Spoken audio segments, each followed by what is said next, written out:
Good morning from the Freedom of Information and Privacy Association. I'm Patrick Farnsworth, and this is your Access and Privacy Online news summary for Saturday, August 2nd. We start with a scan of access to information stories across Canada that touch on many recurring issues, including a legislative review in New Brunswick that could strengthen the province's Right to Information and Protection of Privacy Act. Then, as back-to-school season begins, we look at a troubling new privacy trend: parents being targeted by AI-driven scams. From there, we head south of the border for our regular check-in on the erosion of access and privacy rights in the United States. This week's roundup includes presidential directives shaping artificial intelligence and disturbing political influences on search results. And finally, we wrap with international headlines, including the legacy of Hulk Hogan's privacy lawsuit and how one dating app's security flaws put its users at risk. Let's dive in.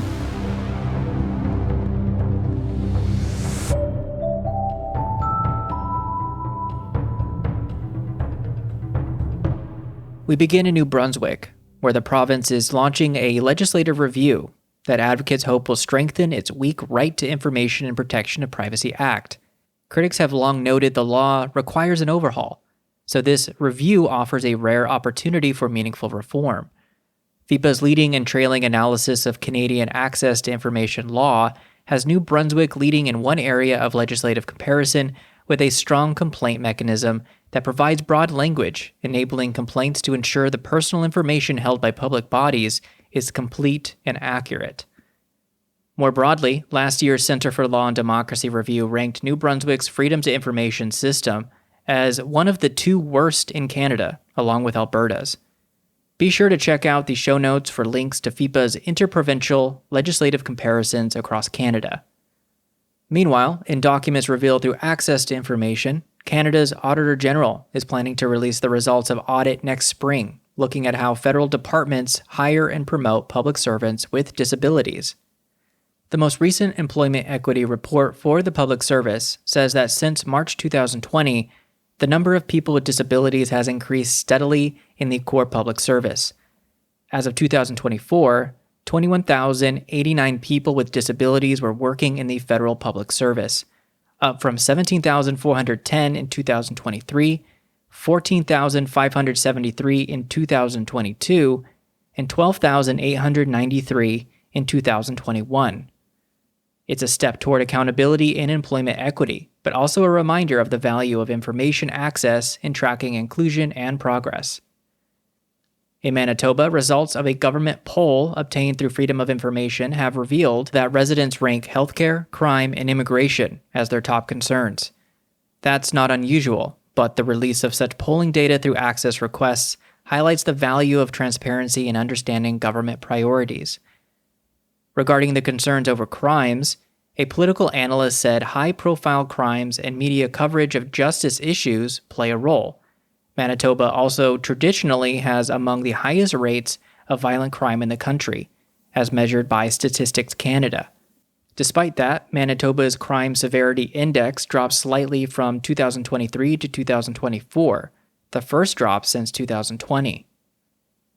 Next, Brett McKay, LGI reporter at the Investigative Journalism Foundation, brings us Edmonton reporting obtained through a Freedom of Information request. The data shows overtime hours for paramedics have jumped 81% since 2021, pointing to a system under serious strain. Despite the jump in overtime, dozens of shifts go unfilled each day, and drops in service levels have become routine. Data shows that on average, there were 40 unstaffed EMS shifts each day last year in the Edmonton zone. Another roughly 33 ambulances were downgraded from advanced life support to basic life support every day in 2024, twice as many as in 2022. The crisis was uncovered thanks to records obtained by journalists and underscores how access to data reveals deeper public health challenges.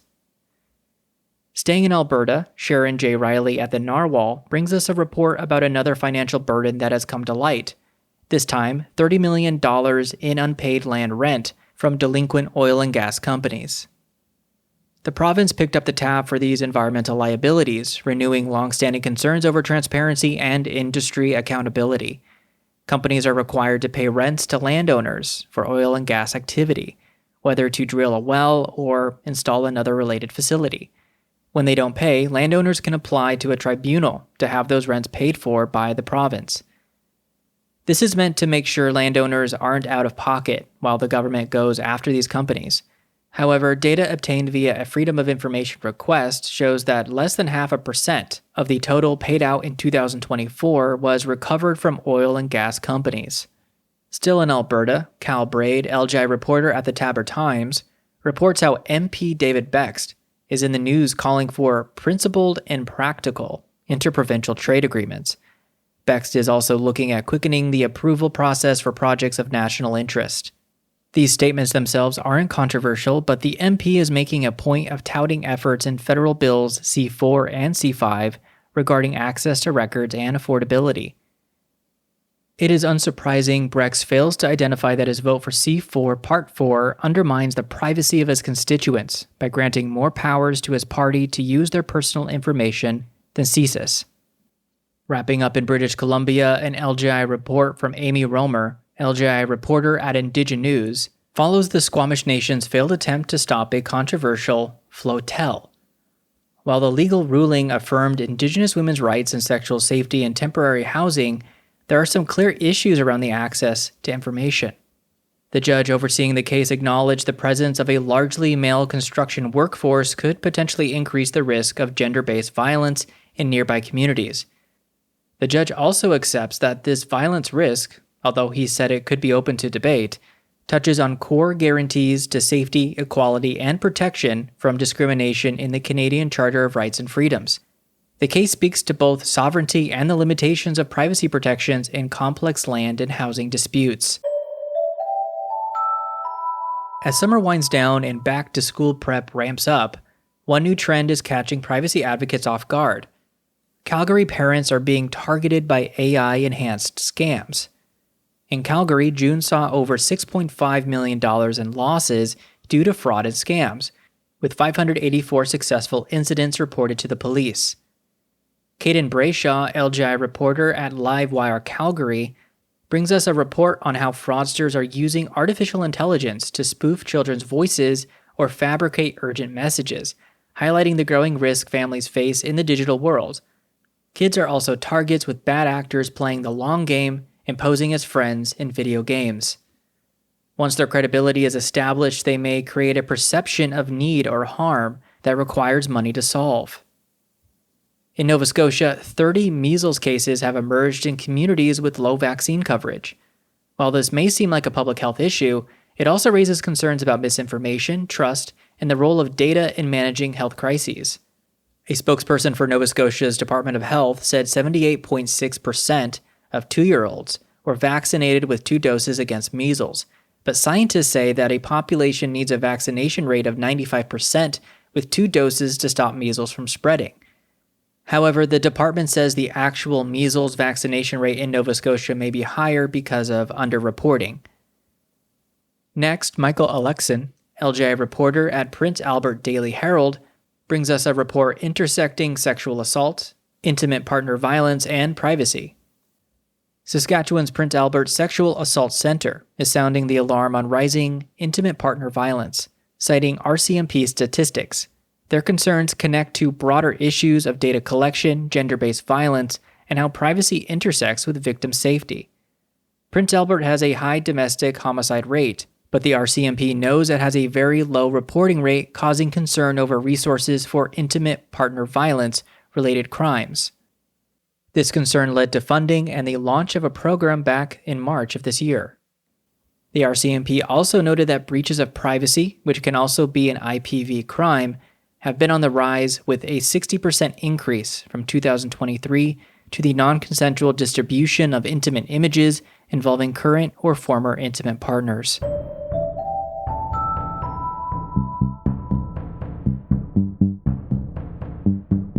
Turning to the United States, this week's developments reveal an ongoing collapse of access to information and privacy protections, often driven by partisan goals. A new report shows that Donald Trump's recent golf trip to Scotland is expected to cost taxpayers £14 million, the equivalent of about $19 million, prompting renewed calls for transparency around travel and security expenses tied to the leader. This cost included more than £3 million, or $4 million, spent for his 2-day golf trip to Turnberry, the historic course and hotel in southwest Scotland that he bought in 2014. Police Scotland would not discuss how many officers were being deployed for operational reasons and only said the costs would be considerable. Meanwhile, Trump's past friendship with Jeffrey Epstein is back in the spotlight. Records now under review by the U.S. House include documents that may shed new light on the relationship and on the handling of Epstein's case by law enforcement. The Democrats, accompanied by 3 Republicans, are working to subpoena President Donald Trump's Department of Justice for files in the case. The subcommittee has agreed to redact the names and personal information of any victims, but besides that, their demand for information is quite broad, encompassing, quote, unredacted Epstein files, end quote. Despite serious whistleblower allegations, Trump lawyer Emil Bovey has been confirmed to the U.S. Court of Appeals. Bovey has been accused of claiming the Trump administration may need to ignore judicial commands, a claim that Bovey denies, and the Democrats have cited new evidence from a whistleblower who did not go public. That whistleblower recently provided an audio recording of Bovey that runs contrary to some of his testimony at his confirmation hearing last month, according to 2 people familiar with the recording. The confirmation suggests a deeper pattern of judicial appointments outpacing accountability.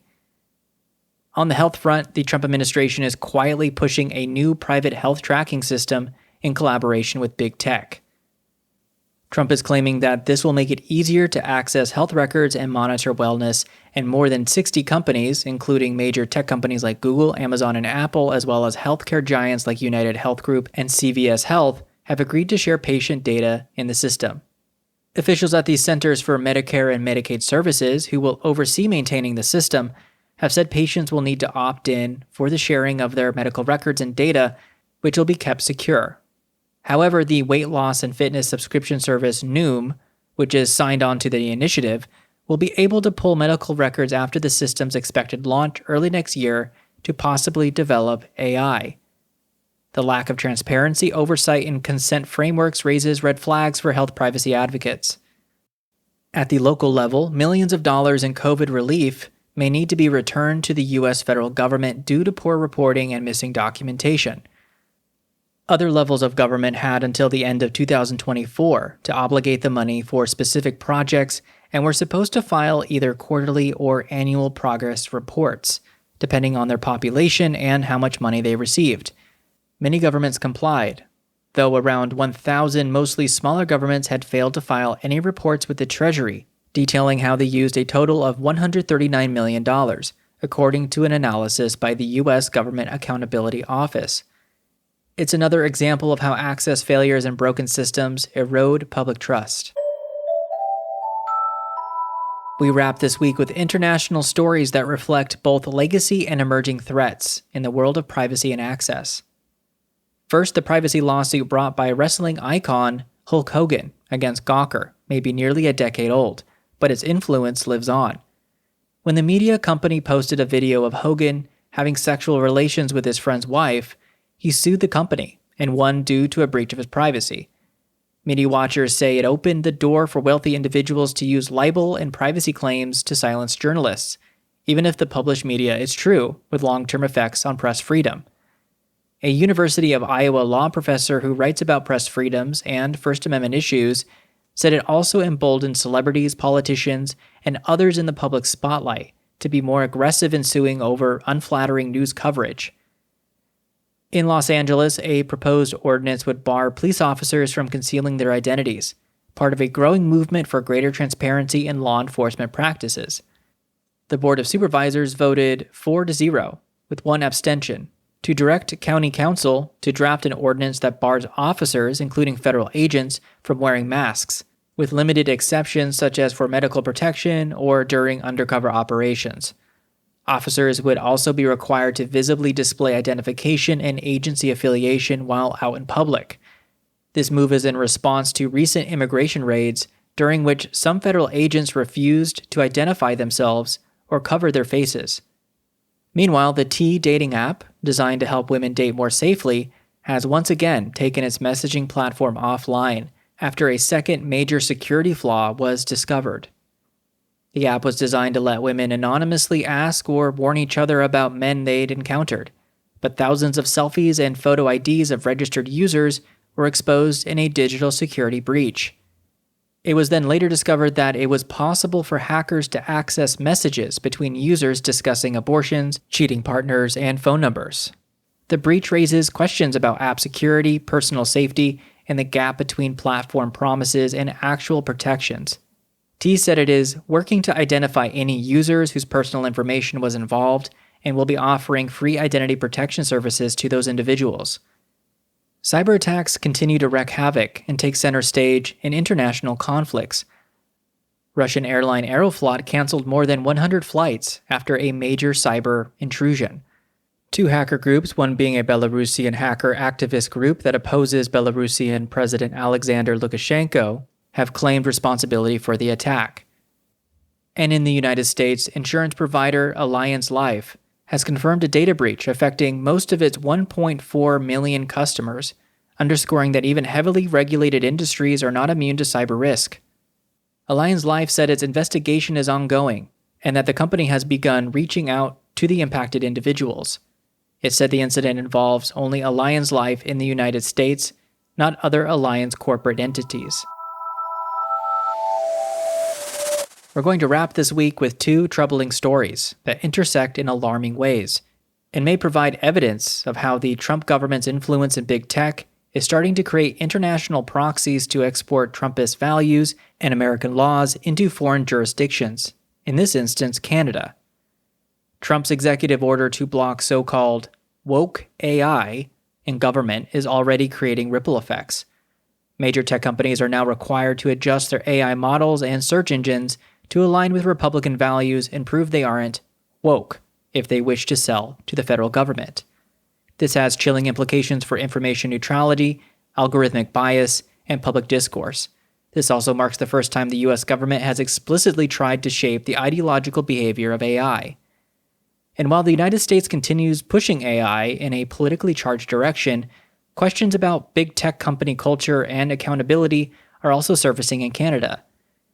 A former Google Canada employee has filed a lawsuit claiming she was fired for becoming pregnant, a case that raises troubling concerns about workplace discrimination and the treatment of personal information in the tech sector. The woman, who had worked for Google for 6 years, claims she was dismissed days after informing her manager about her pregnancy and requesting accommodations. The suit also alleges that she faced a toxic work environment and systemic discrimination based on gender and family status. Google has denied the allegations and stated it will respond in court. Adding deeper concerns, the Google statement claims pregnancy is not protected under the Human Rights Code, something the Ontario Human Rights Commission, the provincial government's official human rights watchdog, says otherwise too. It leads the Canadian lawyer to believe Google is trying to import American law into Canada, willfully ignoring Canadian human rights law that protects women from pregnancy discrimination. While this is a Canadian case, it speaks to broader concerns about how powerful tech companies handle employee data, family-related accommodations, and internal accountability. Be sure to check out the stories linked in the show notes to get the full details.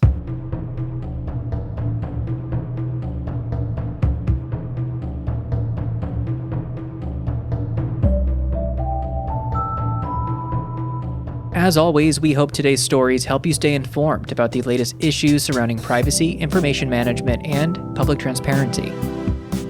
To help us keep the mics on, be sure to subscribe through FIBA News Monitoring or consider making a donation. Our writer is Sean Fisk. Original music in today's show was composed by the mysterious Breakmaster Cylinder. I'm Patrick Farnsworth, your host and producer. Thank you for joining me.